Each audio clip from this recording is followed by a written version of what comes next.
session. We are looking into space,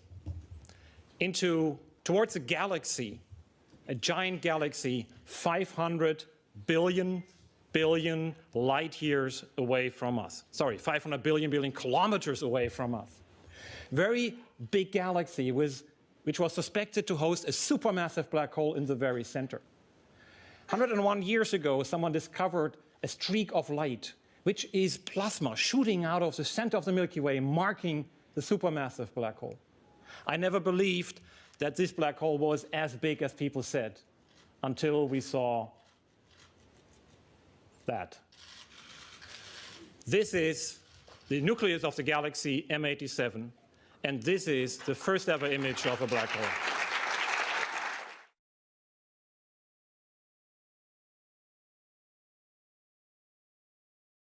You have probably seen many images of black holes before, but they were all simulations or animations.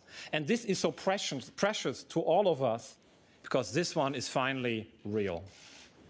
What you're looking at actually looks like a ring of fire. And it's actually created by the force of gravity, by the deformation of space-time, where light actually goes around a black hole, almost in a circle. And that creates that circle that we see here. You may wonder how this image was made in the first place. Event Horizon Telescope data is like incomplete puzzle set. We actually only see pieces of the real true image. And then we have to fill in these gaps of these missing pieces to construct the physically possible image that is actually matching our data. This is actually a very difficult process. Therefore, the imaging process has been split into several phases. At first, at the very beginning, we were working on this imaging completely alone, each of us. This was a remarkable, almost life-changing experience to see an image of a black hole shadow popping out on the screens of our ordinary laptops. Next, we formed independent teams that work completely independently from each other to repeat the imaging process. This was a very necessary, important step because we wanted to get rid of the human bias as much as possible. And in the last phase, which took the longest time, the imaging was done very, very carefully via very careful scientific analysis. So what have we learned from the images, and not just from the images, also from the data that are lying underneath this image? So first of all, we have observed this source for 4 days. Over the 4 days, the ring is there. The image looks almost exactly the same.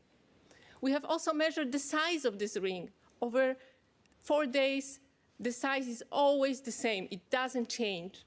We have also measured the contrast between the ring itself and the central darkness. And the contrast is as large as it is expected for the black hole shadow. But there's one more very peculiar thing about this ring. It's not really a full ring. It actually is much brighter at the bottom side. Why is that?